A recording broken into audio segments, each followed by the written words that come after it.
Next item on our list of the Raynham Board of Appeals is petition 905, Varsity Wireless, 399 Locust Street. I announce the proceedings are being transcribed to provide full and accurate minutes and to provide full participation of the clerk. Will the hearing come to order at 2 minutes after 7 o'clock this fourth day of February 2015. The participating board members on my left will be Vice Chairman Carl Verana. On my right, Roy Latimer, Clerk of the Board.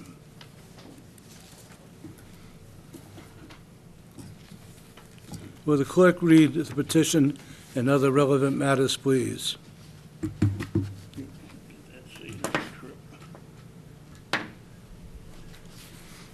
Public hearing notice. The Raynham Board of Appeals will hold a public hearing on Wednesday, February 4th, 2015, 7 p.m. at Raynham Veterans Memorial Town Hall, 558 South Main Street, to consider petition number 905, Varsity Wireless, LLC, Boston, Mass., by Francis D. Parisi, Esquire, Providence, Rhode Island, and Terry L. and Donna J. DeBenson, Raynham, Mass. Request for a special permit pursuant to Raynham zoning bylaws, Article 12, wireless communication services, to allow construction of a wireless communications facility consisting of a 120-foot tall monopole tower on which various telecommunications will attach antennas and equipment inside of a 49-foot by 49-foot fenced-in compound. Said compound will be within 150 feet of an area with a slope in excess of 5%, and therefore applicant requires a variance from the requirements of Article 12, Section 12.14. Locust property is 399 Locust Street, assesses map 12, lot 216-1, Raynham. Anyone wishing to be heard on this matter should appear at the time and place designated. A copy of the plan application may be viewed in full at the Raynham Town Clerk's office during scheduled business hours. It was published in the Taunton Daily Gazette on January 20th and January 27th, 2015, and the assessors list was signed by Gordon Luciano. Thank you very much. Not the assessors list, the abutters, I'm sorry. I'm going to ask the Vice Chairman to give the administrative oath, if you will. Would all those intend to give testimony tonight or be heard in any manner, please stand and raise your right hand. If you're not sure, do it anyhow. So just have later. There you go. Okay. You solemnly swear the testimony tonight you're about to give before this board is the truth, the whole truth, and nothing but the truth, so help you God.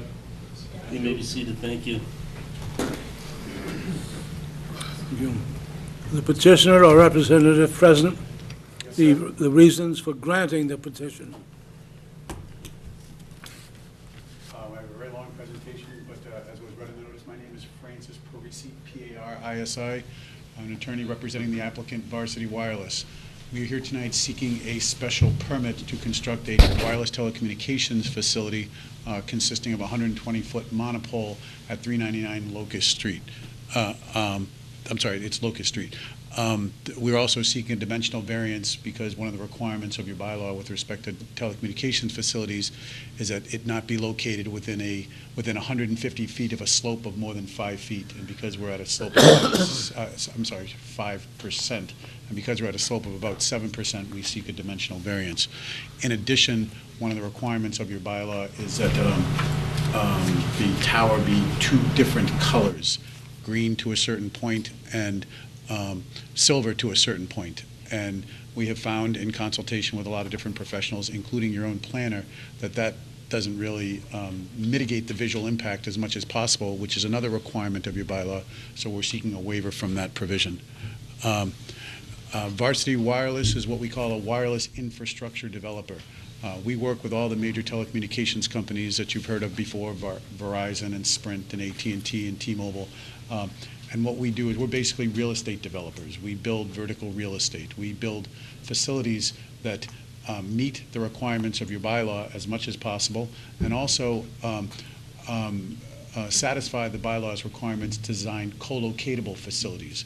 One of your requirements is that facilities that are built to share. And what happened in the early days of telecommunications, different competitors didn't share. They were building competitive networks, and they tried to be exclusive to get a competitive advantage. And what has happened over the last several years is infrastructure developers like Varsity Wireless has come. We have relationships with all the different companies. We have relationships with all the companies, and we design facilities that are both structurally accommodating and of sufficient height to facilitate co-location. Why do we need another cell site in Raynham? The statistics are staggering. Over 97% of the United States, the people in the United States, have a cell phone now. Over 40% of the people in the Commonwealth of Massachusetts only have a cell phone as their primary source of communications. They've cut the landline. I myself have 4 children. We have 6 phones in our house. We finally cut the landline, and so our only source of communication is via cell phones. 60% of the phones, and growing rapidly, are smartphones. And we've seen as telecommunications improves, our phones do more. They are internet access devices. They text message. They send and receive photographs. They have streaming video. And that requires a better quality signal. More importantly, over 70% of the 911 calls that are made here in Raynham and throughout the Commonwealth are made from mobile phones. And one of the things that has happened over the last 5 years is there's been a mandate by the Federal Communications Commission for cell phone companies to be able to better pinpoint where a cell phone call comes from.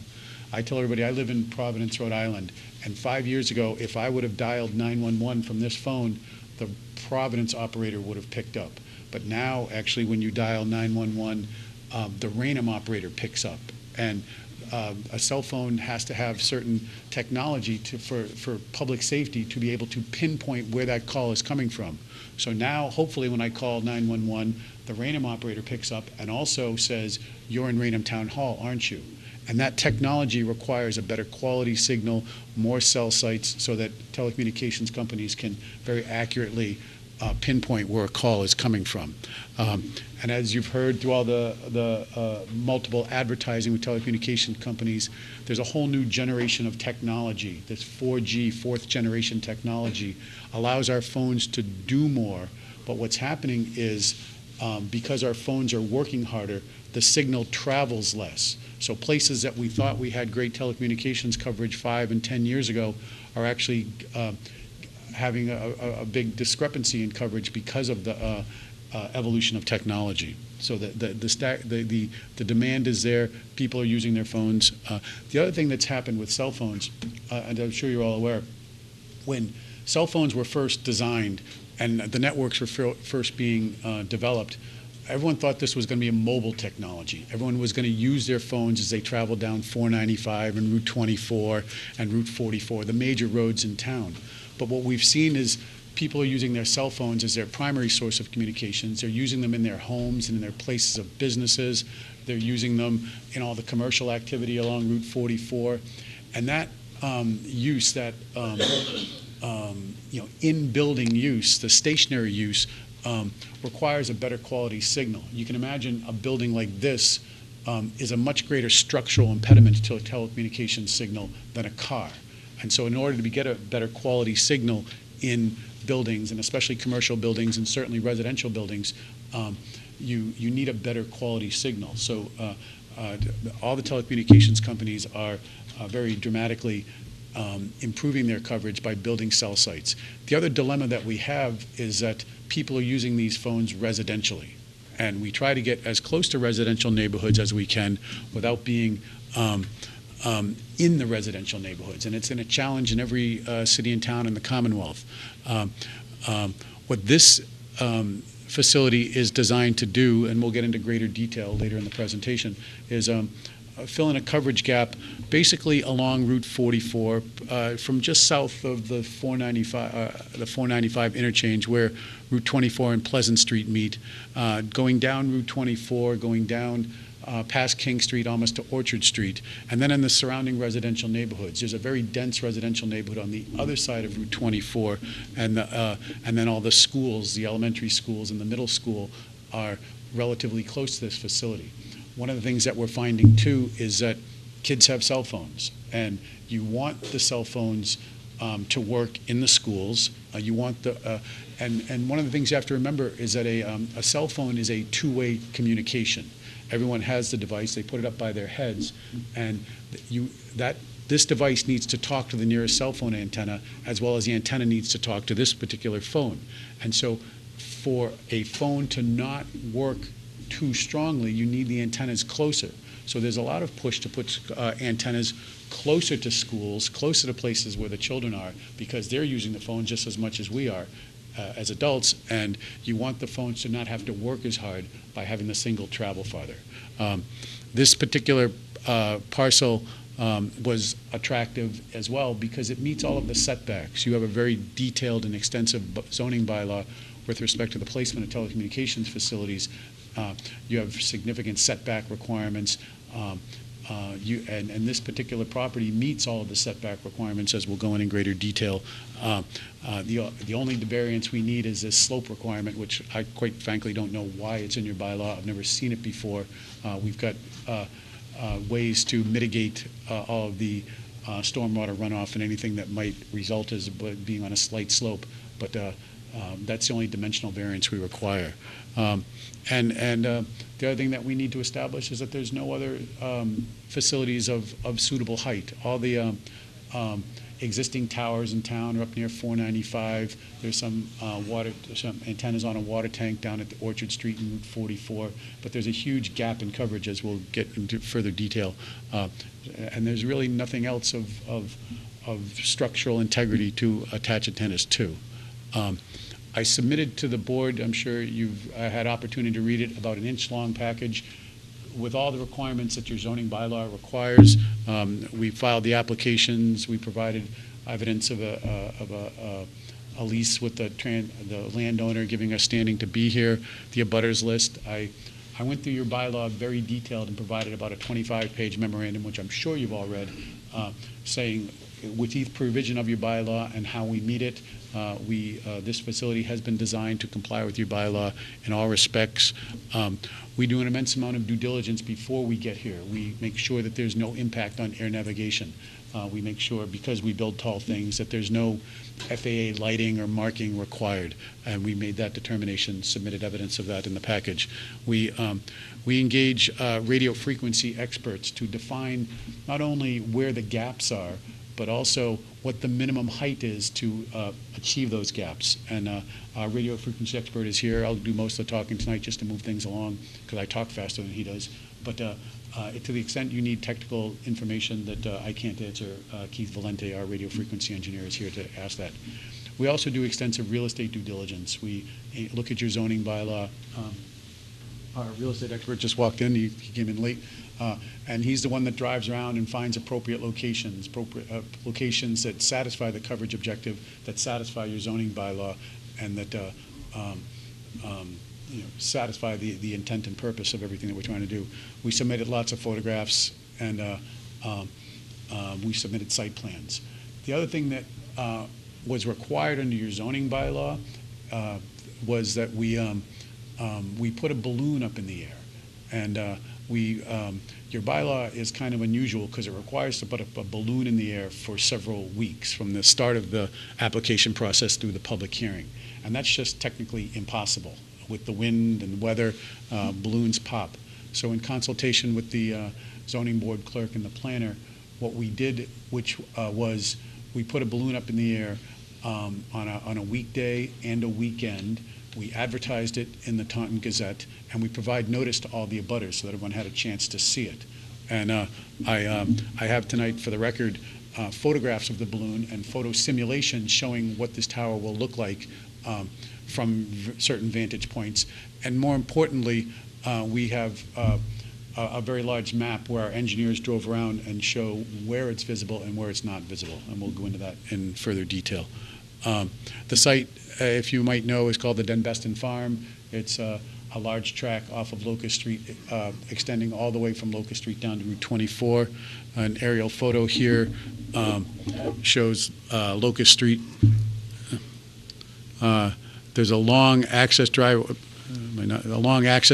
to the farm, and then continuing to the back of the property. And then the property actually, I would say, panhandles down here, and this is all part of the same property. And the tower site will be in here, with kind of in the middle to take advantage of the dense vegetative buffer. So it's reasonably close to Route 24, but really has no visibility or impact to any of the area residents. The lot itself is 24 acres. 26 acres. And one of the requirements of your bylaw is that we be set back a distance from all property lines equal to the height of the tower. The tower will be 120 feet. We're 123 feet from the nearest property line, which is the Route 24 roadway. We're 630 feet from the properties to the south, and 260 feet from the properties to the west, and 500 feet to the property north. So we amply meet all of the setback requirements that the bylaw requires. The other thing unusual to your bylaw is that there be a requirement that there be a 500-foot setback from any residential structure, and we were able to meet that. This ring represents the 500-foot setback, and the nearest residential structure is more than 500 feet away from the tower, so we meet that setback requirement as well. The facility itself, as was read in the notice, will be a 49 times 49 square compound in the middle of the woods. There'll be an access driveway that comes off the existing driveway into the back. There's a parking space that's required by your bylaw. And all of the tower and telecommunications equipment will be inside this fenced-in compound. The fence is an 8-foot chain link fence. There's no razor wire or barbed wire because that's something that's prohibited by your bylaw. Because there's a slight slope going down towards Route 24, the engineers have designed some riprap and some stone swales on the sides of the compound just to mitigate any kind of stormwater runoff from the compound itself. The compound itself is really just a 50 by 50, 2,500 square feet gravel bed with a couple of small concrete pads for equipment. So there's really no significant impact or increase in impervious surface to create any kind of runoff, but the engineers, to be safe, have designed a silt infiltration system to make sure that there is no runoff from the property. Inside the compound will be various telecommunications equipment by various telecommunications companies. There might be a shelter or some equipment on a concrete platform. The tower itself will be in there, fenced in. And towers are designed also so that they, because this is way back in the woods, it's not manned. It's monitored electronically, but the other thing that we do for safety purposes is there's no way to climb the tower. The first 20 feet of the tower has no climbing pegs on it, and they're not even left on the site. So the only people that have the climbing pegs are technicians that will come periodically to check the site, so that even if someone could climb over the fence, there's no way to climb the tower, which is just a safety feature. The tower itself will be a monopole design as required by your zoning bylaw. It will be limited in height to 120 feet, which is a requirement of your zoning bylaw, and we are designing it to accommodate structurally 4 different telecommunications companies: Verizon, Sprint, AT&T, and T-Mobile. The other thing that we design it for is public safety antennas. We often find that when we build tall things, public safety likes to put antennas on our towers, and we would certainly make those space on the tower available for public safety antennas free of charge. I actually provided a set of plans to the fire chief. I haven't heard back from him, and it's been difficult with all the weather and stuff, but we anticipate that they'll look favorably upon this just because public safety likes tall things just like we do. The facility itself will be a monopole. This is a typical design. I have much better photographs later in the presentation, but as you can see, all the cabling runs inside. There'll be some antennas at the top. These different platforms represent the different tenants on the tower. Just another view from a distance. And this is not site-specific. This is just another property up on 495 that I took some pictures of a couple weeks ago. The one thing that we do as part of our due diligence is do very extensive radio frequency analysis to make sure that there is a need for this tower and that the tower is the minimum height necessary to satisfy that need. And one of the things you have to realize with respect to telecommunications towers is that they're vertical totem poles. Each one of these different platforms represents a different carrier, and they need to be separated to maintain separation for radio frequency purposes. Each carrier is licensed at a particular frequency and power output, and in order to so that you don't create interference, there needs to be a little bit of separation between the antennas. And what we need to do is design a facility that not only is satisfies the coverage objective for the tallest guy in the totem pole, but also the shortest guy in the totem pole. And we've done extensive analysis with respect to our engineers that this height is the minimum height necessary to satisfy both the coverage objective in the area and provide co-location opportunities for multiple service providers, which is certainly the requirement of your bylaw. This map actually represents part of the due diligence that the engineers do to ascertain need in the facility. And what this actually represents, the different colors, are the different terrain issues that we have. One of the reasons why this site is necessary is because there's an existing lattice tower in Raynham on the other side of Route 495. It's actually quite tall. It's 189 feet or probably 190 feet. And it provides an immense amount of coverage for the Route 495 corridor. But as you can see on Locust Street, there's a very large hill that Locust Street is on a ridge. And that hill essentially blocks the coverage that comes off that tower along this Route 24 corridor that we're trying to satisfy, and also this residential neighborhood in here, and also the school and the recreational area on the other side of 24 by Pleasant Street. What this map represents is the existing coverage coming off the Pine Street Tower. There's an existing tower on Gardner Street and a water tank down here on Orchard Street. And what the two different colors represent is both the what I talked to about earlier, the in-vehicle coverage versus the in-building coverage. What we're trying to do is make a solid green throughout the Commonwealth where people who live in their homes can get a very reliable signal both in their buildings and in vehicles. And this represents the coverage from at the 700 megahertz range, which is the frequencies operated by some of the older technologies like Verizon and AT&T. And what this tower does is that provides great in-building coverage through the residential neighborhoods along Locust Street, and also, more importantly, the residential neighborhood on the other side going towards Pleasant Street. This map actually represents the coverage at the 1900 megahertz range, which is the frequency broadcast at some of the newer technologies, the ones used by Sprint and T-Mobile and the 4G technologies. And what we're finding is that even the coverage from the existing towers is diminished greatly. And there's gaps in, there's really spotty coverage along Route 24 here and also in the residential neighborhoods around it. I will tell you, coming here tonight, I got off of 495, and it took me over an hour to get from 495 down to Route 44 because of and I think that's pretty regular traffic. And what happens is when there's a lot of people kind of camped on Route 24, the existing facilities on Pine Street and Gardner Street don't have the capacity because there's so many people using it at the same time. So what this facility is also designed to do is offload some of the telecommunications traffic along Route 24 that's currently tried to be serviced from Pine Street and Gardner Street and Orchard Street. And Thank you very much. I'm going to ask my colleagues if they have any questions of you, because you've gone on for almost a half hour. So, Absolutely. And I think that they might have some questions of you now. Sure. And do you have any questions of me? Sure, we always have a question or two. The radio frequency data that you use to plot the, where does that come from? Is that based on? We engage radio frequency engineers and C-squared.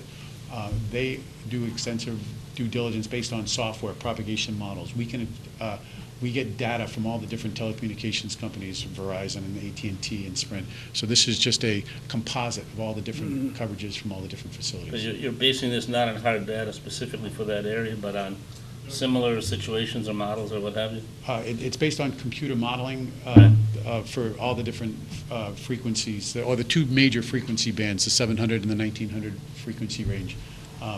So it is based on hard data, but also software modeling. Well, you don't have any hard data for that area, do you, as far as coverage goes and so on? What's that? You don't have any hard data for that area as far as coverage and so on, do you? Well, that's what these maps represent. This maps represents the... Hard data? Well, it's software modeling. It's modeling, right? Well, the same thing the weatherman does on the 11 o'clock news, and he hopes the weather goes that way, or maybe it'll go south or north on the European model or what have you, right? Exactly. Do you, does your company fall under the Telecommunications Act or not? We are a wireless infrastructure developer, and so we work with all the different telecommunications companies, and the Telecommunications Act works for both carriers and wireless infrastructure developers. So yes, actually it does. You're saying the Telecommunications Act applies to your type of business, not to carriers, or to both? We work with all the different carriers. I understand you work with all different carriers, but as far as the permitting process goes and so on, the Telecommunications Act gives you certain protection and certain advantages when it comes to local zoning bylaws and so on. And what I'm saying is, you don't claim that your company falls under that protection of the Telecommunications Act, do you? We do, however, we also claim that we meet all the requirements of a special permit under Massachusetts general laws. One of the things that we did is went through your zoning bylaw and looked at all the requirements which is special permit under Mass general laws in Chapter 48. And so we have both protections of the Telecommunications Act from federal law and also Massachusetts Chapter 48. Could you speak into the mic? I'm sorry. You're getting away from that. Is this better? I don't think this is on. That'll make a difference. Is it on okay? It is for the TV, I don't know about For the TV, but how about for the room? It is all right for the room? it's on TV. Sure, it's fine. Fine, Yeah. proceed. One of the things that we went through your bylaw quite extensively and went through all the requirements of the bylaw and designed a facility to comply with your bylaw in all respects. It requires that we build a shared facility. It requires that we build a facility that structurally accommodates all the maximum number of foreseeable users. There's 4 very active telecommunications companies in the market right now. There's no other tower sites within a mile of this. The tower doesn't exceed 120 feet in height. We're more than 120 feet from all property lines. We're more than 500 feet from a residentially occupied building. All network connections will be via landlines, and all on-site vegetation will be preserved, except for the compound itself. The tower shall minimize all the visual adverse effects. It's a monopole design, which is required by your bylaw. It's a non-reflective galvanized finish. There's no lighting required. We'll maintain the dense vegetative buffer around it. There's no traffic that's associated with this. Once the facility is constructed, someone comes by maybe once a month. We're set back from all designated wetlands. We put an 8-foot chain link fence as required by your bylaw. We've established that the location is suitable and that the height is the minimum necessary, and that there's no other signs on the property. One of the things that your bylaw requires is that we construct a tower that is green to the trees and... I'm sorry, not to interrupt you, but I think we were talking about the Telecommunications Act and whether it applies to your company. Oh, absolutely, and we believe that we are, and we can certainly provide you evidence of this, that we are protected by the Telecommunications Act and also Mass General Laws. As what? As a carrier? as a wireless infrastructure developer. You know, the Telecommunications Act talks about wireless infrastructure providers? There's been an immense amount of federal court case law that has interpreted the Telecommunications Act in favor of wireless infrastructure developers. The whole genesis of the Telecommunications Act was for the federal government to encourage telecommunications development, and that not only is for the service, but for the structures that they go on. And there's been an immense amount of federal court case law that establishes that wireless infrastructure developers are just as important to that process as... But are they covered by the Act, is what I'm asking you? They're not specifically mentioned in the Act, but there's a lot of federal court case law that talks about it, yes. Attorney, are you familiar with the butter presentation in opposition to the Varsity Wireless LLC? Absolutely. I will tell you, I received a copy of that from Maureen yesterday. I've received many copies of that. We have a site going on in Boxford, Mass. that is, because Boxford, Mass. is a much more residential area. We've been having a hard time finding appropriate sites. We're in a residential neighborhood, and we have very strong opposition. The opposition is so inflamed that they're reaching out and attacking us personally. They're coming to Raynham and all the other towns that we're appearing in an attempt to intimidate us. We actually have our lawyers looking at that because what we find is that that is only, it's wrong, it's illegal, and it's just full of misinformation. And what they're trying to do, that presentation is about a site in Boxford, Mass., about 2 hours from here. Mm-hmm. It has the gentleman who wrote that is not from Raynham. He has no connection to Raynham. He has no issue with Raynham. But what he's trying to do is intimidate us into backing out of a site in Boxford, No Mass. question what Roy's trying to do. I'm just wondering, why is that illegal? What's that? Why is it illegal? Because he's putting out misinformation. He's not a lawyer. He's Is that freedom of legal speech? arguments. What's that? Is that freedom of It's speech? absolutely freedom of speech, and he's certainly entitled to raise his voice in Boxford, Mass. He has no standing here in Raynham, Mass. He is putting out misinformation, and we don't need. I don't even think we need to respond to it. But if you'd like, we certainly can. But quite frankly, it's something that doesn't pertain to the town of Raynham, and we would ask that you look at this particular site on its merits here in Raynham and not with respect to what someone in Boxford says. Excuse me, Mr. Latimer. From what you're saying with this presentation, are you speculating on this? Do you have a letter of intent from any one of the other carriers that are definitely going on this pole? We are not speculative tower builders. We do an immense amount of due diligence. We know that there's a need there. But do you have somebody signed up for the use of this tower? No, see, what has happened in the industry is that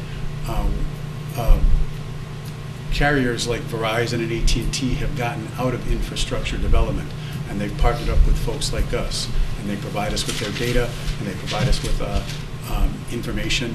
We are, in this particular case, we are working with T-Mobile.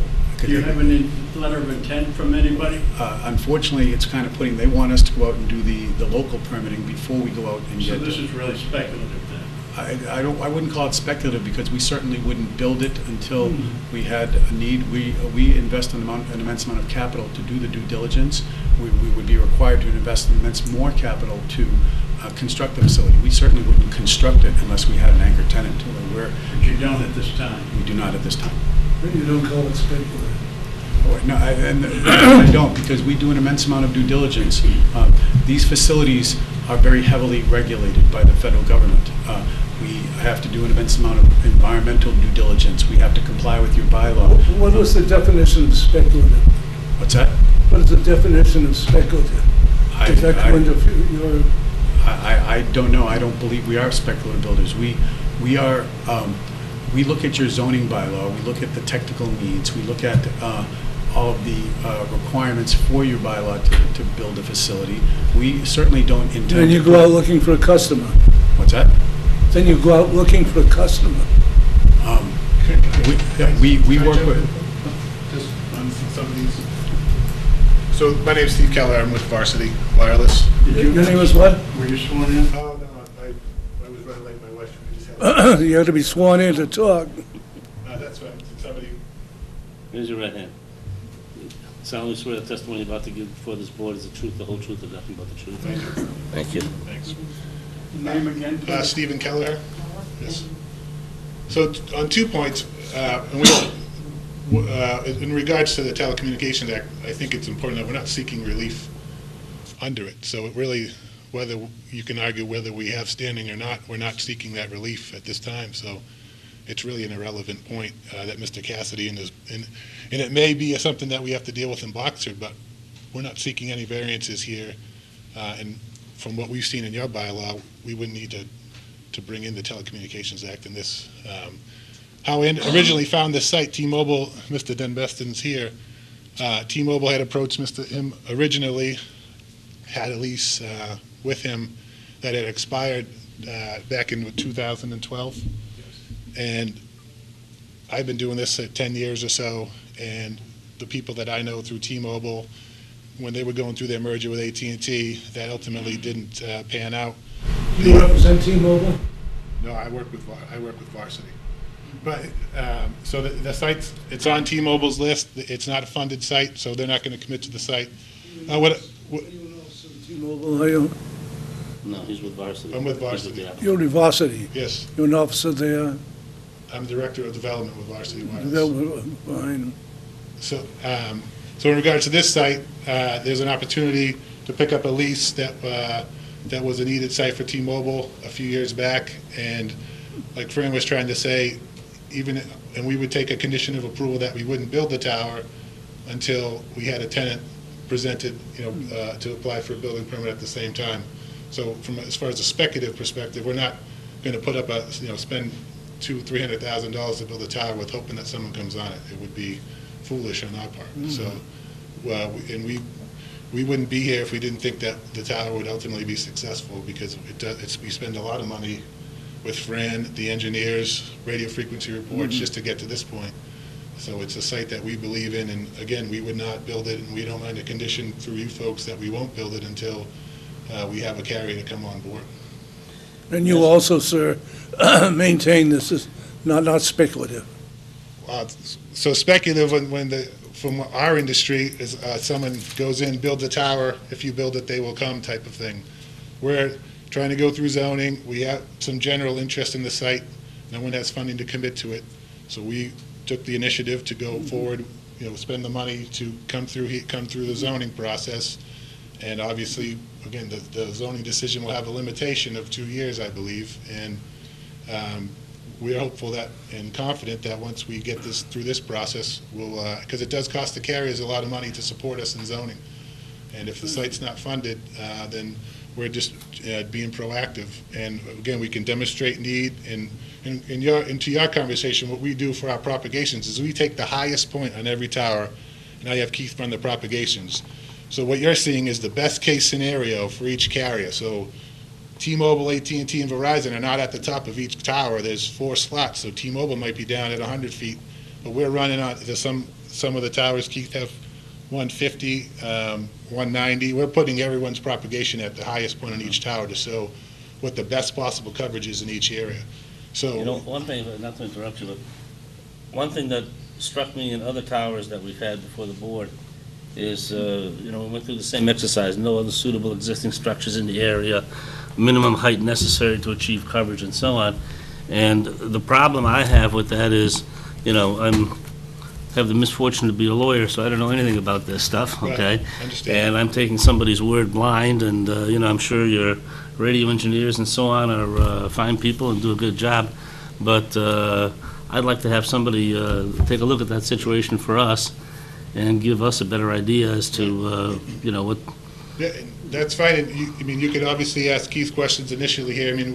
Keith's company, C Squared, we seek them out because we don't want to be in spaces in areas where we're building towers for one carrier. So there's oftentimes I send sites to Keith that he says, this isn't a good site, you need to move north, south, east, west, or there's no place in the area that would help. So I'm going to give you an opportunity to speak later, Yes, but I sir. want to get everybody in.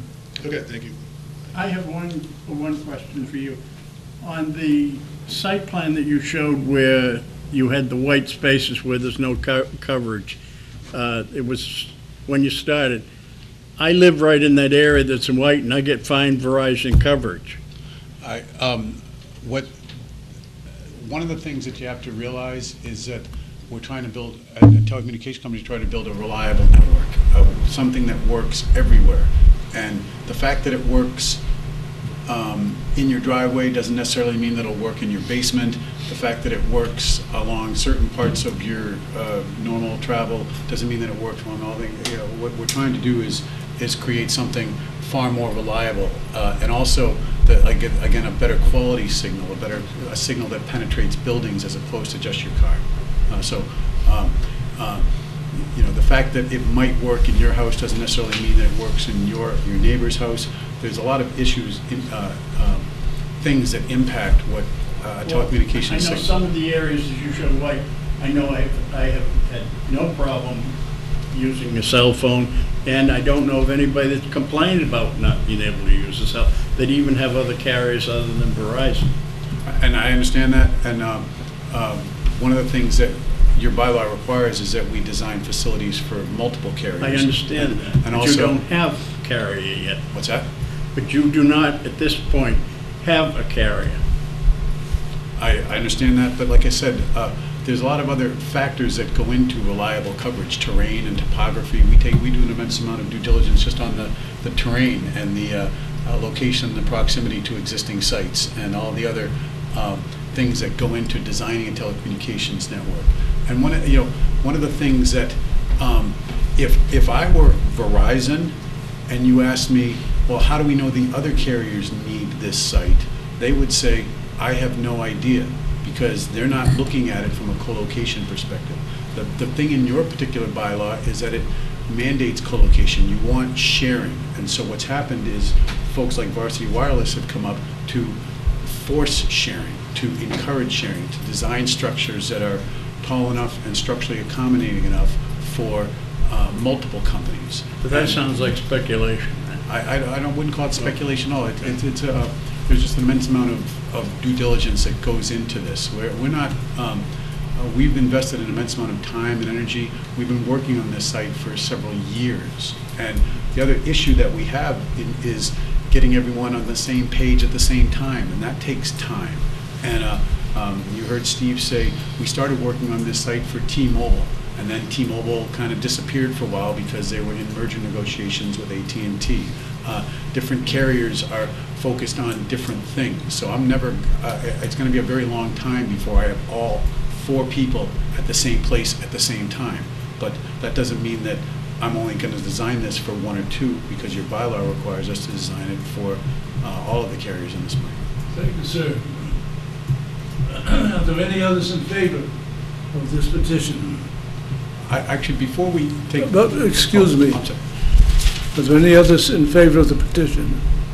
Yes, sir. Stand and state your name and why. My name's Ed Tusi. I live at 345 Locust Street. My cell service down there isn't very good currently. I have like 1 bar. On occasion I get 2. I'm an abutting Ed. That's my basic reason for being in favor. Thank you, sir. Are there any others who would be in favor? Hearing none. I'll proceed. I'll give you an opportunity to speak again. You may sit down if you wish. The one thing I just... Later on, I'll give you an opportunity.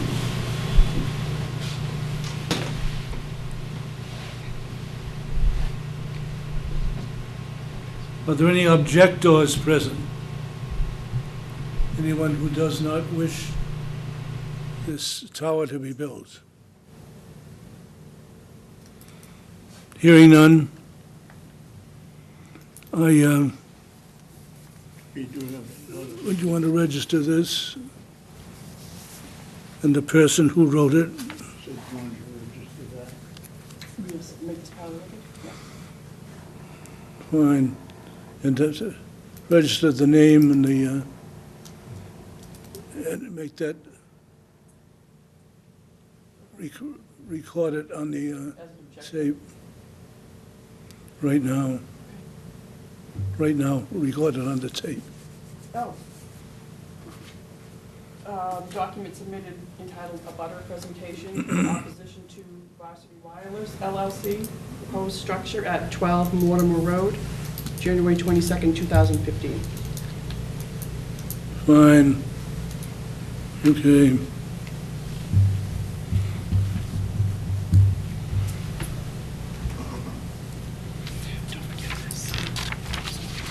You want to question the objector? What objector? No, we don't have any objector. You seeing someone out I'll there? question the proponent again, Bill. All right. There's nobody here in objection. Let's see. No one here to object? Right.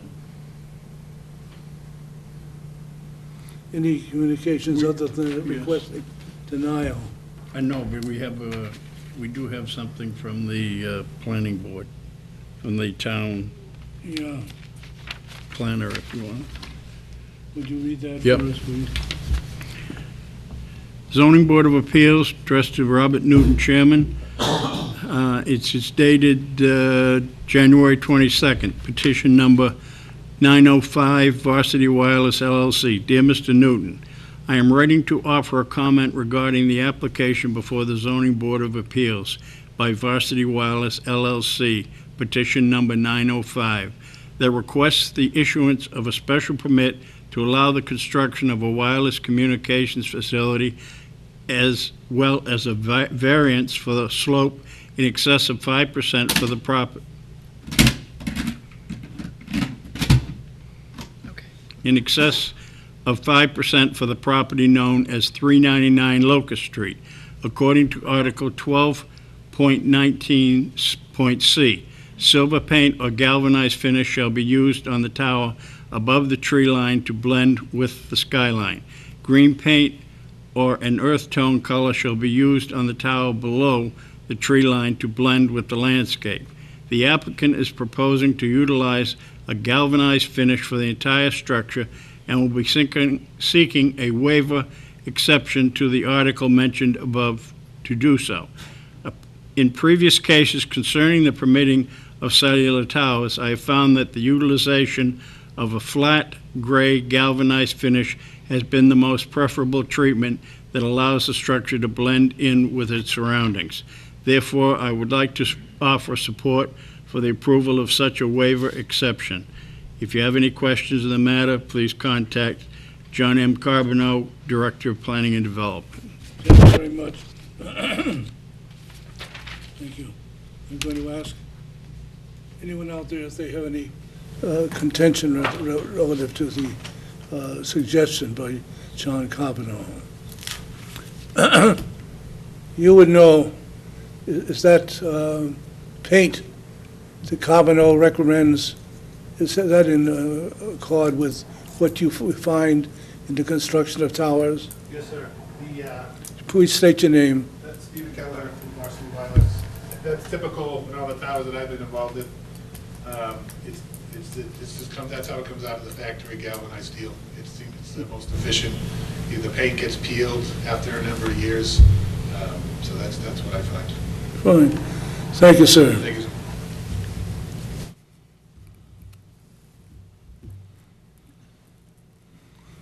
Just on denial, that's the only, Yes, this one. We don't have any other, do we? Nothing There was else? an email that accompanied that presentation. You don't want You to read mean- that whole, you don't want to read that whole thing. No, just we can put it in the record, Yeah. I'll put it in the record with it. Can Yeah, we it's get a out to duplicate of 12? what's in here. okay, all right. We have no objections to summarize. The petitioner, do you wish to summarize briefly? Let me ask Hold- the one petitioner a few moment. more questions. if I'm I may. sorry. Go ahead. Mr. Parisi, the materials that you attached to your petition, I know some of them were the, well, did we have that? Do we have the RF data in here and all that stuff? Yeah, the same RF data that was up here was in the package. It doesn't photocopy as well as, that's why we bring the screen, it shows the price. I'd feel a lot better about this if we had somebody reviewing the data for us and giving us just some feedback and so on. We would Okay. certainly agree to that. You know, I point out that no one's objecting. The other thing that I didn't get a chance to present, and we put a balloon up in the air.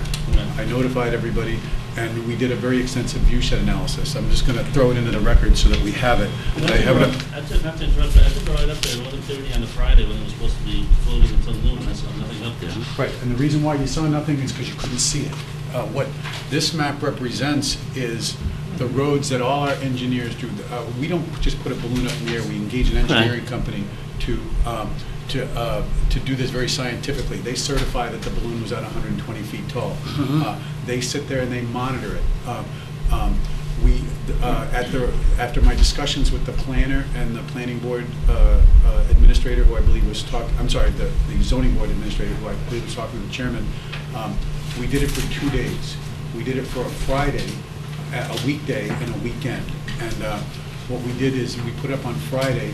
It was there. We advertised it from 9 to 12. It was up in the air from probably 7 in the morning until. It was up in the air from 7 in the morning until probably 4 at night, because Friday was the perfect day. Saturday was 2 weeks ago. It was the day that we had that winter storm, so we couldn't put it up. So we put it up on Sunday. And Sunday was after the storm. It was windy, but it was still up for the majority of the time between 9 and 12. And one of the things that the engineers do is they drive around. These green lines represent all the roads that they drove looking for the balloon. And what the red represents is the areas where it's visible. And yeah, you're going to see it as you're driving down Route 24, as you're driving south down Route 24, and that's because you have no trees. Right. But I did not see it when I came here on Friday at any point along Locust Street. I didn't see it anywhere. That's where I drove and I could not see it. I'm going to tell you, I'm not sure who, one of the neighbors who got one of the notices came by. He was the direct abutter, and he said, "Where's the tower going to go?" And we said, "Right here, here's the balloon." And he didn't even see it until we showed him where the balloon was. There's a few vantage points along, I think this is Eleanor Drive here. What the red represents is where it's visible. And as you can see, there's going to be some vantage points along Route 24. There's no vantage points at all from the elementary school and the recreational facilities across the street. Pretty much on the other side of Route 24, there's no vantage points. It's a great location.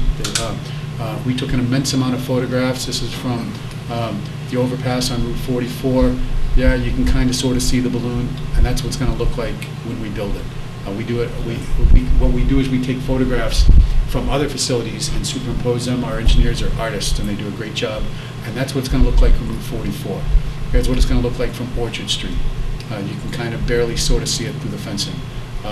Here it is on 421 Locust Street. You can barely see it through the trees, and that's what it's going to look like as built.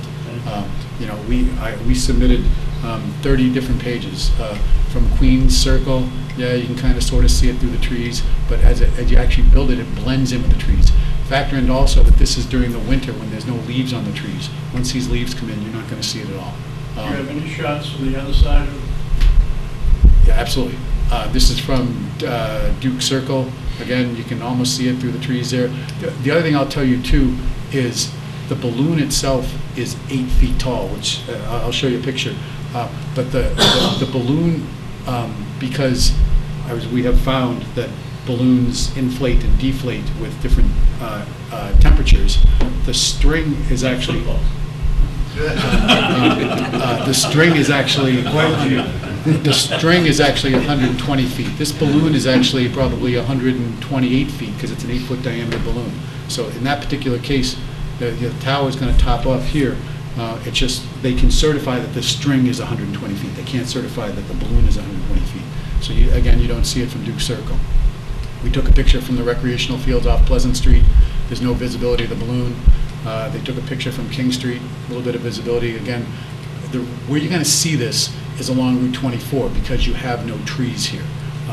There's a big clearing with a 4- and 6-lane highway.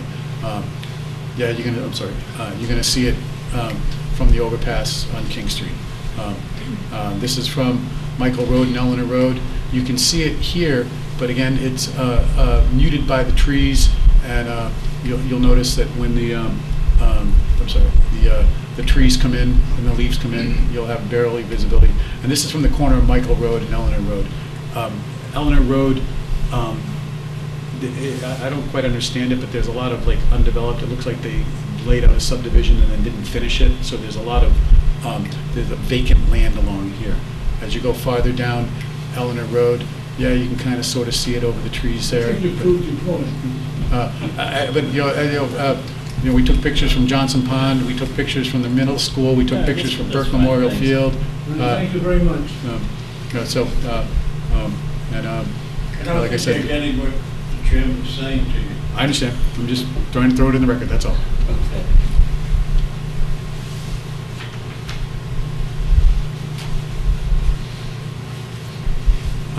So, hold on one sec.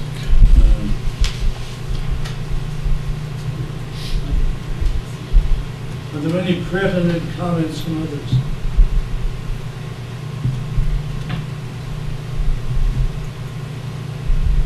I just want to summarize and say I believe we meet all the criteria for a special permit. We've asked for a small dimensional variance for a slope requirement.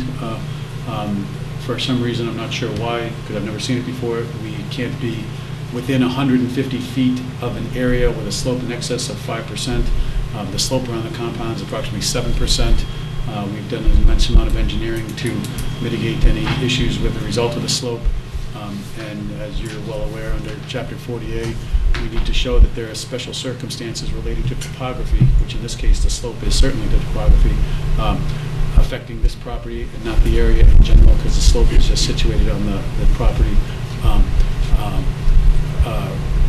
not affecting the zoning district, but it would require substantial hardship.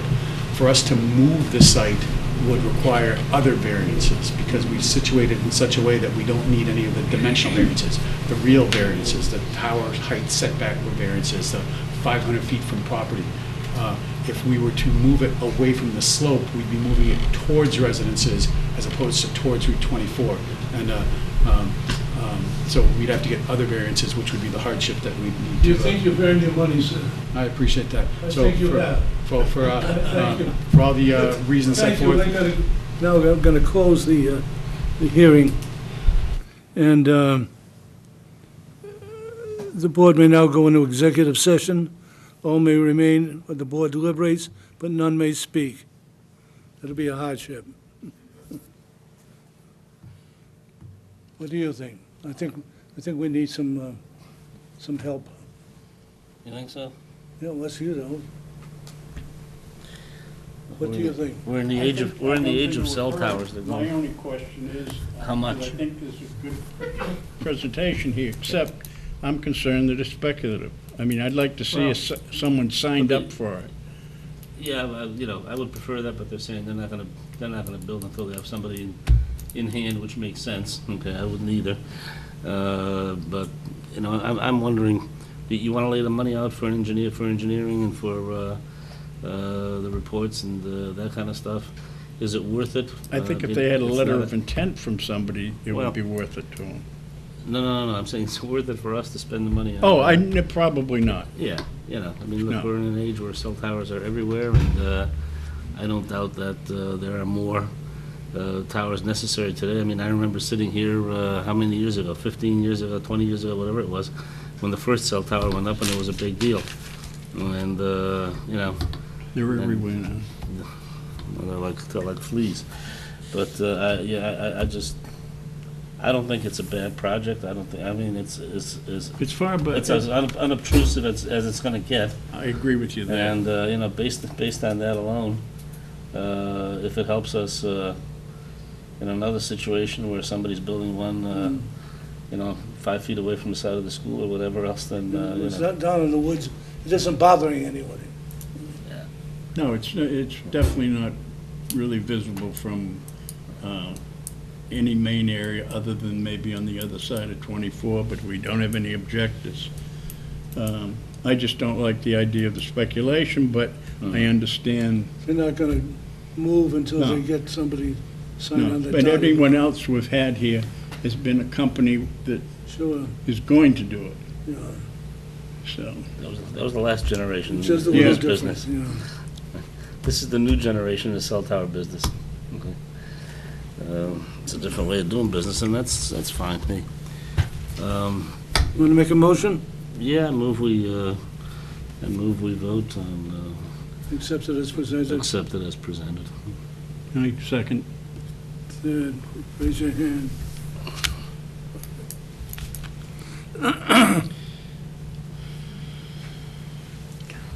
May sit down. Thank you very much.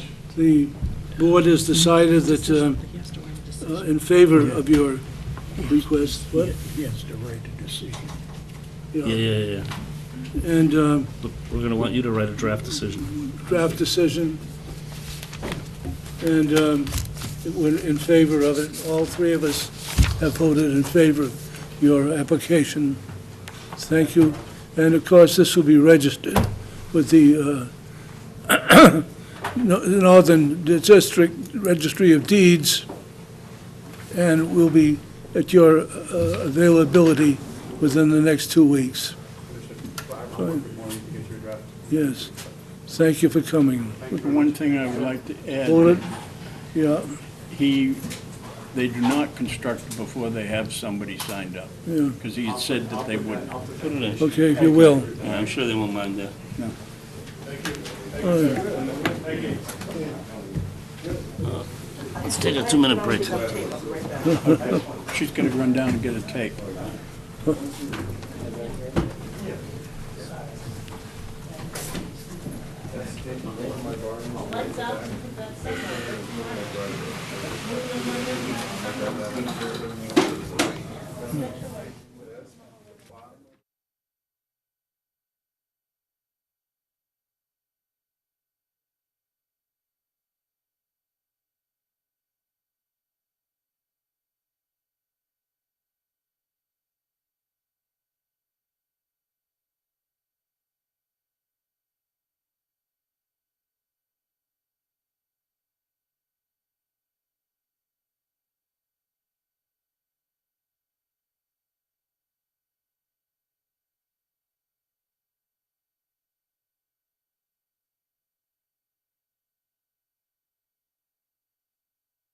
Petition number 906, B&D Construction, 252 Britton Street. The proceedings are being transcribed to provide full and accurate minutes and allow full participation of the clerk.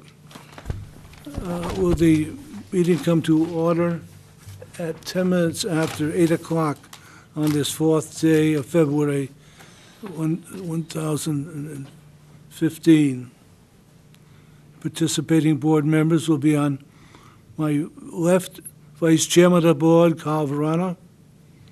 On my right, the clerk of the board, Roy Latimer. My name is Newton, I'm Chairman of the board. Request the clerk read the petition and other relevant matters, please. Public hearing notice. The Raynham Board of Appeals will hold a public hearing on Wednesday, February 4th, 2015, at 7 p.m. at the Raynham Veterans Memorial Town Hall, 558 South Main Street, to consider petition number 906, Daniel DeRosa, B&D Construction, Inc., East Taunton, Mass. Request for special permits to allow 7,500 square foot warehouse use within a Zone 2 Water Resource Protection District pursuant to Raynham zoning bylaws, Article 11, Section 11.5.7, and to allow a maximum impervious coverage of 34% of the total parcel area, 2.62 acres, pursuant to Article 11, Section 11.7.1, at 252 Britton Street, northwesterly corner of Britton and Broadway. Assessors map 4, lots 11 and 12. Anyone wishing to be heard on this matter should appear at the time and place designated. A copy of the plan and application may be viewed in full at the Raynham Town Clerk's office and scheduled business hours. It was published in the Taunton Daily Gazette, January 20th and January 27th. Who was it attested by? Do you have? It's right there, the good. Oh, okay. You see?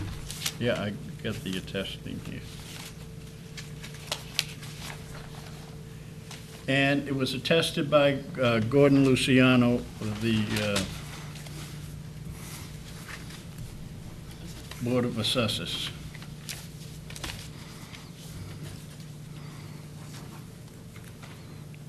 Thank you very much.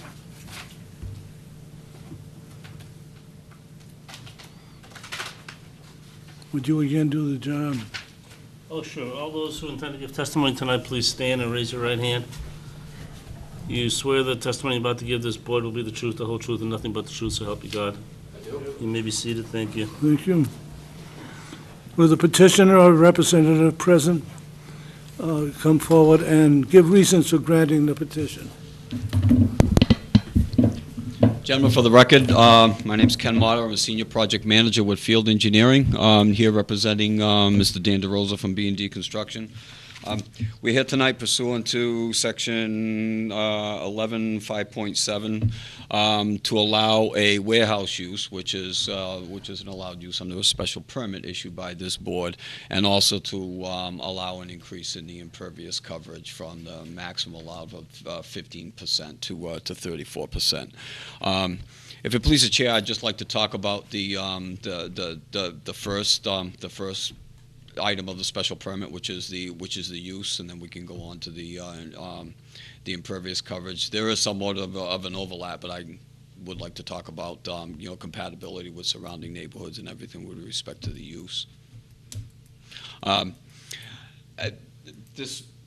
The office portion of the site was the subject of a special permit issued last year for the site for the redevelopment of what was an existing mixed-use building, if you recall.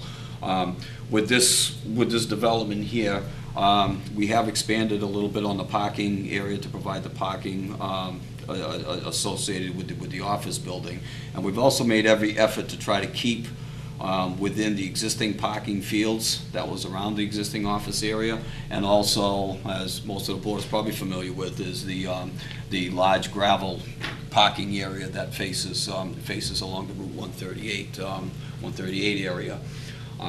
So we've made every effort to try to keep the development within the pre-existing developed areas, and also try to preserve a number of the natural features of this property, namely the field area that's on the corner of Britton Street and 138. Of course, there's a bordering vegetated wetland system to the northeast corner of the site that obviously we can't touch, but we've tried to maintain a no-touch buffer zone here, and also along the back residential properties here, and along the residential properties along the westerly side. And as part of the landscaping program, we've also provided a screen fence here, and that was through consultations with the proponent and the abutting property owner to the west side here, in addition to other supplemental landscaping trees, which I can elaborate on in the landscaping plan. Don't want to belabor it too much. But these are primarily the landscaping areas around the office building, around the residential uses here. And of course, this area here is basically the no disturbed area to the wetland and to the meadow field area and the buffer zone area there. So we feel with the warehouse use, we feel that all of the uses around this area are primarily residential towards the north side and the back side here. There is some business uses across the street there, but we felt our approach in trying to preserve some of these natural features on this area would make it a bit more compatible with the with the surrounding neighborhood. It's also an improvement to some of the drainage conditions, which I'll elaborate on in the impervious area discussion on that.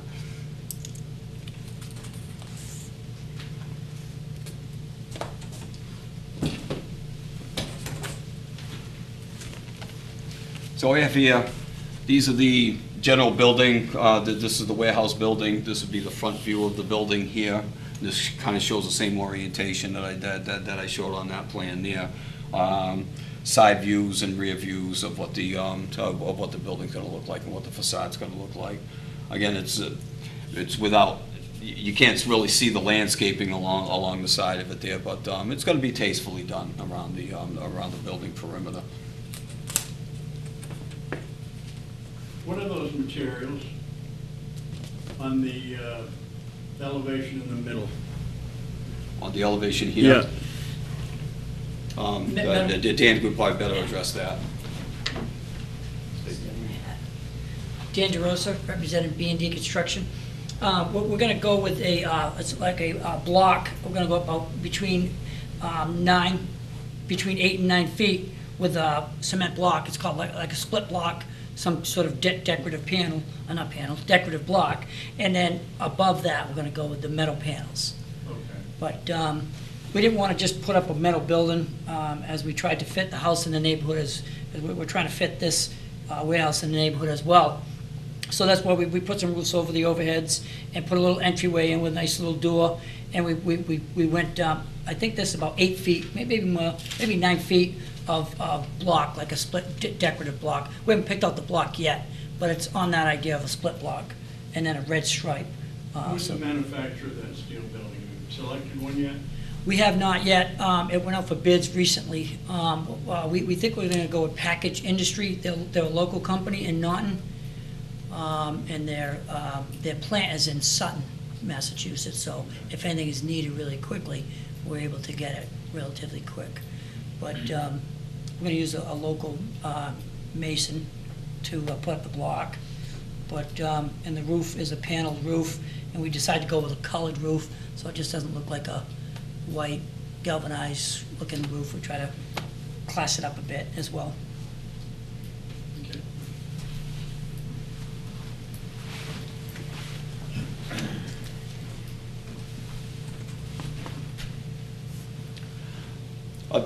Just to give the board a little bit of background on where we've been. We have been before the planning board for site plan review. It has been reviewed. The project plans and the drainage calculations and all the supporting data has been reviewed by the consultant engineer.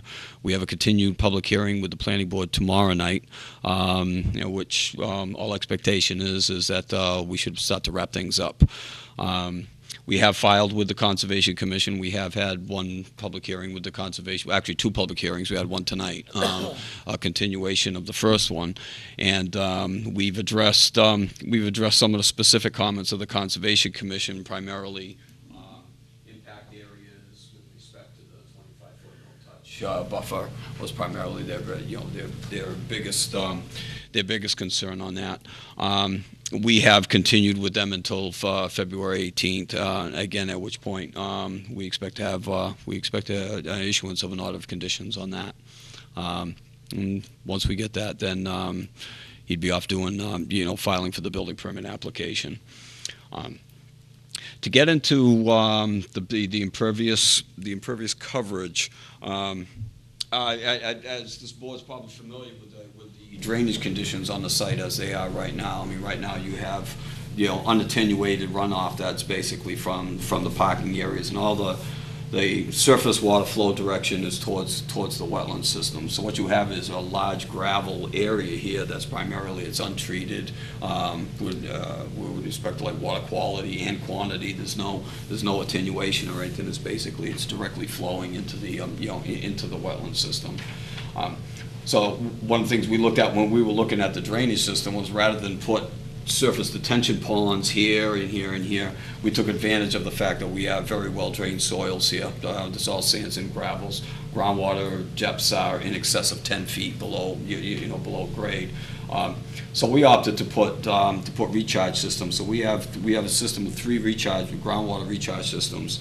One within the parking lot, within the office area, another one at the back of the warehouse area, and a third right in the primary parking area. Now these are all interconnected to each other with an overflow that will discharge into the wetland. Only in a 100-year storm event, because you have required under your bylaw that there be no increase in no runoff in the 25-year storm. So there's no runoff up to that point. There's a slight overflow in the 100-year, but the stormwater is collected by, by a water quality inlet. Each one of the recharge systems has a water quality inlet before it goes into the discharge. So this water quality inlet is designed according to the DEP current DEP standards to remove 80% of your total suspended solids. And in running the calculations, our calculations are showing that we're running close to 90, and average between 90 and 95% TSS removal, total suspended solids removal. And that's the pre-treatment before it goes into the recharge system, and then once it gets into the recharge system, obviously it recharges back into the aquifer.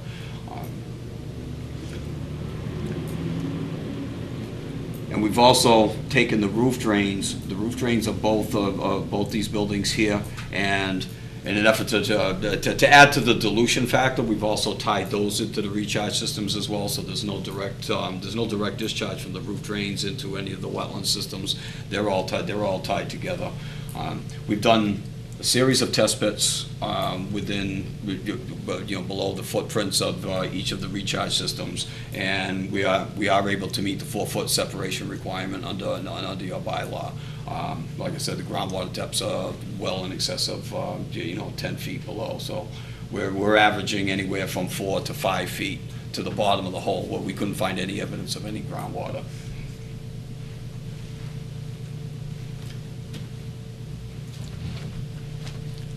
I can break here if you if you have any questions. I don't want to get too far.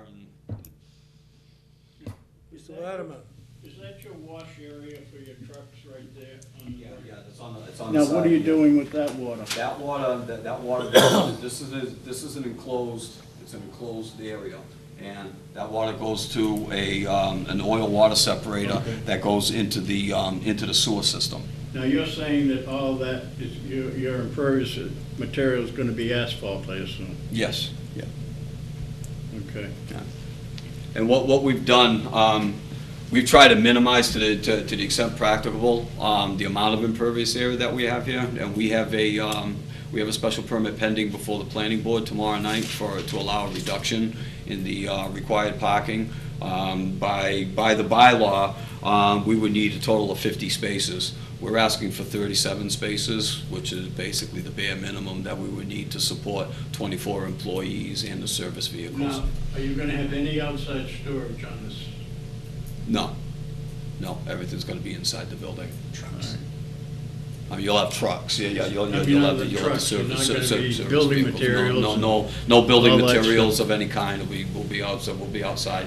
There's a small dumpster pad here, and that's gonna be enclosed, and it's set back far enough where it's not visible from from any of the property lines.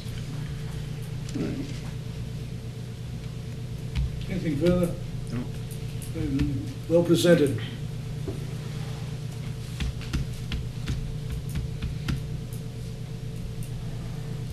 Are there any others here who would be favorable to the petition? Would you stand and give reasons? Janet Bacuso, plot 410, the Westerly abutter, pending the fence. I think it's a great idea. That's all I have to say. Your name is? Janet Bacuso. Okay. Did you get that, ma'am? I did. Sir? Yes, I'm John Murray Renzi, proprietor of Center Glass Company. I like what I see. I like what proposed in the beginning, and it all showed up to be just what they said it was going to be. So I'm pretty happy about the entire thing. And this one, Kenny, that little area up front with the grass is the existing lawn up near 138. Oh, this That's area all here? going to be the same as it is now. That's not changing. Yeah, we're not touching So that. all your water is filtered before it goes into that All the retention. water, yeah, it's actually going on, it's filtered through, a water quality, what they call a water Yeah. quality, but basically takes the pollutants out before it goes into the recharge system. The recharge system is like a septic system, only it's for stormwater. Well, can't beat that. So I'm completely in favor of this here.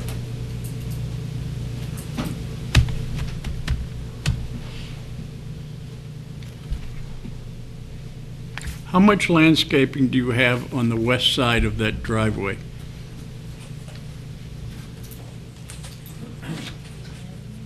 On which driveway? This The, driveway- this driveway no, will the go main on- entrance one, The main Yeah. entrance one?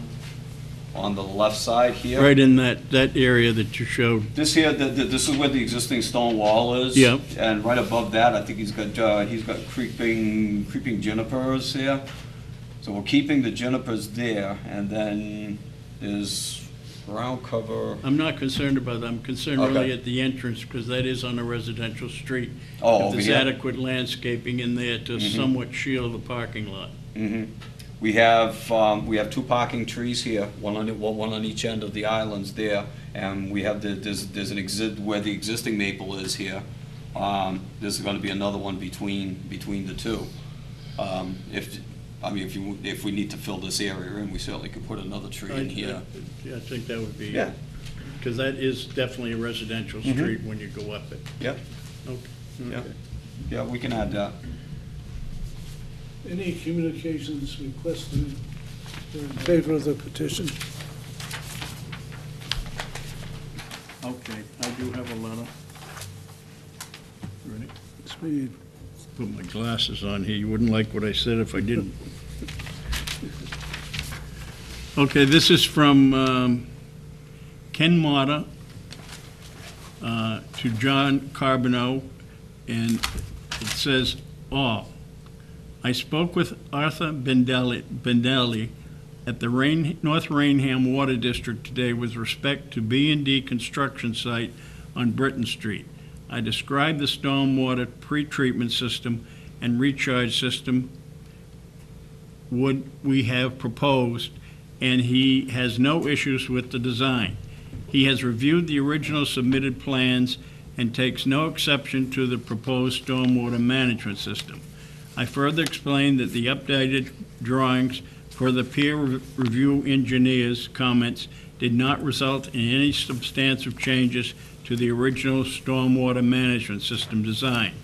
He should be getting a copy of the updated design from the planning department office. He did state he will try to be at the planning board meeting tomorrow night. He did state he would prefer a no salt restriction on the site, similar to ZBA decision on Walmart. We would take no exception to this restriction if the ZBA chooses to include in the special permit.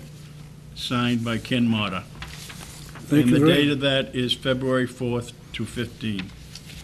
Thank you very much.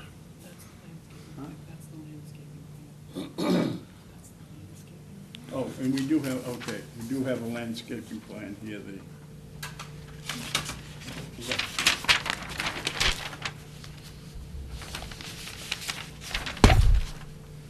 You want to peruse that for a minute? yeah, okay. I think he put a few more things to screen that out off. Do you need to see it? Yeah, just on the site drawings that you submitted, there are a number of waivers I noticed listed on the front page. Can you tell me about that?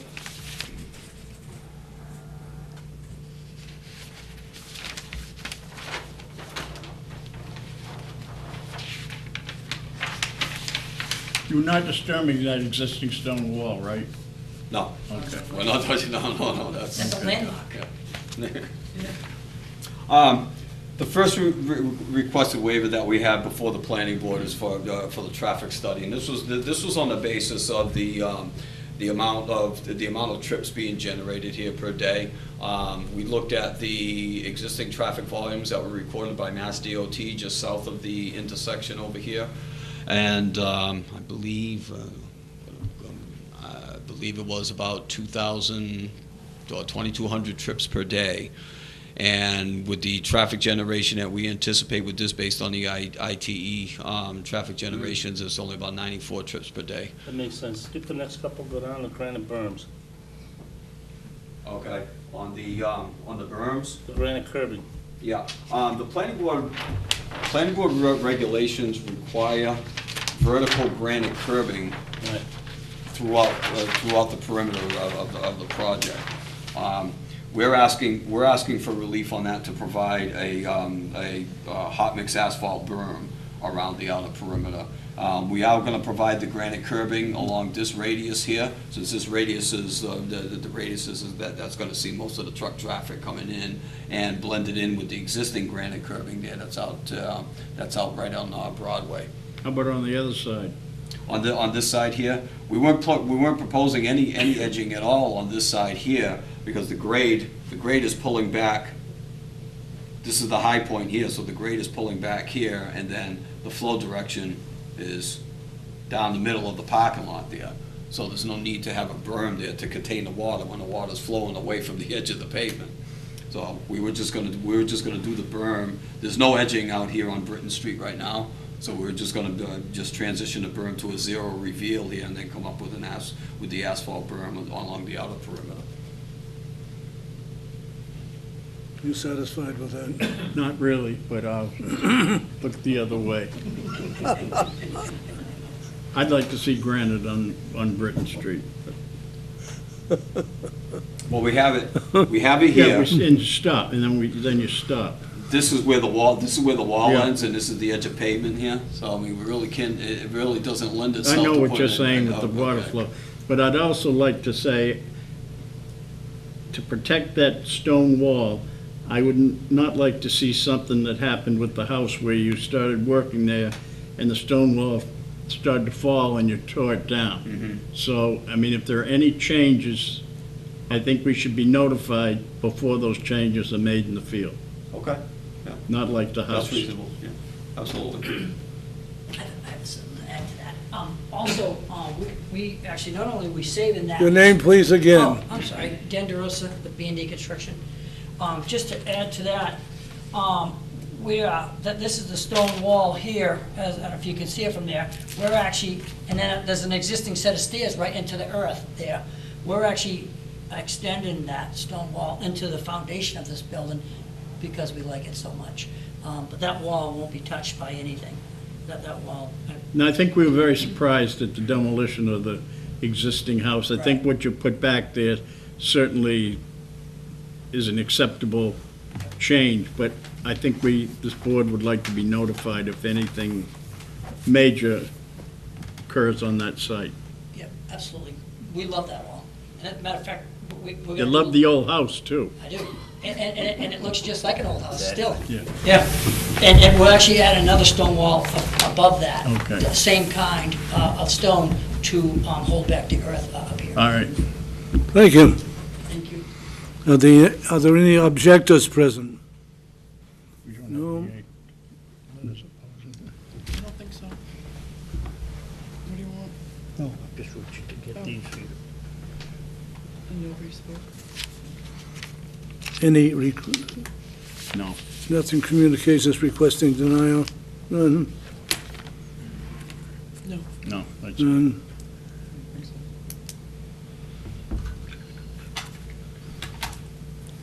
I think your summarization need not be because you've covered enough, Okay. unless you have anything No. further. Fine.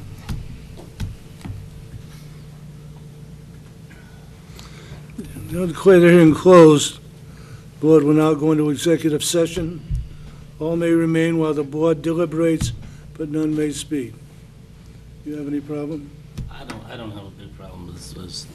It's a big building, it's a warehouse. It'll be different than what's there now, obviously. It'll look different, no matter how you try to blend it in, but that's the way it is. The property's gonna be used for something, and, It's owned, I guess, it's owned yeah, by, so- yeah, so I don't have a problem with it. And it is, I'm not too fond of metal buildings normally, but I think what he's done here is satisfying at least my concern about it, from what I see on the elevation. It's got some granite curbing, so. Huh? I'll miss that. Yes? Yes. Yes. Yes. Unanimously, we have granted the petition that you've rendered. Oh, yeah, excuse And me. that will be available for, Are you putting a condition about the salt? Yes. Oh, that's The salt, yeah. the salt. Do we put that, do you want to put that condition in? That it'll be the same as Walmart's? okay, yeah. Are you familiar with that? Walmart salt condition? We have included, we will include Yeah, oh, a requirement that the salt situation be Okay. the same as within the Walmart situation. Prefer no salt restriction on site, similar to ZBA decision at Walmart. ZBA We would didn't take make the no decision. exception to this restriction if the ZBA chooses to include the special permit. That was the planning board, I think. Yes. One of the things I wish this had come from, this was what, over the phone? From Mata? I wish this had come from the North Raynham Water District rather than, Yeah, but I assume that, I think it's a good idea. huh? I think it's a good idea. Yeah. So Yeah, that should, it would be like a non-sodium based. Yeah, yeah. That will be inclusive. Exactly. Yeah, because I think the Concom actually has like an approved. Exactly. An approved like this, so. Yeah. They'll be including that in their order of conditions, that Right. it'll be only like organic, like an organic. who was your attorney? Who was your attorney? Excuse me? Who's your lawyer? Who was your attorney? Oh. Your attorney, yeah. For what piece, for what part? We'd like you guys to draft a draft decision for this and send it into Maureen. Oh, okay. And then we'll review it and make whatever changes we feel is appropriate and do it that way. or maybe Ken and I can Yeah, work on that's- it. Pardon? Ken can work on it. Who's that? Or Ken Motta can provide the language. Yeah, yeah. we'll do Sure, that. that's fine. All right. Yes? Yes? Yes? Yes? Open the meeting again, the decision has been made and is unanimous in your favor. Will, the findings must be registered at the North,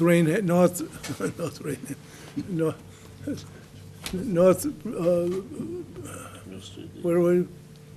North Bristol County. Not Bristol County Registry of Deeds, and the findings will be available within 12 days. Thank you very much for coming. Good luck. Good luck.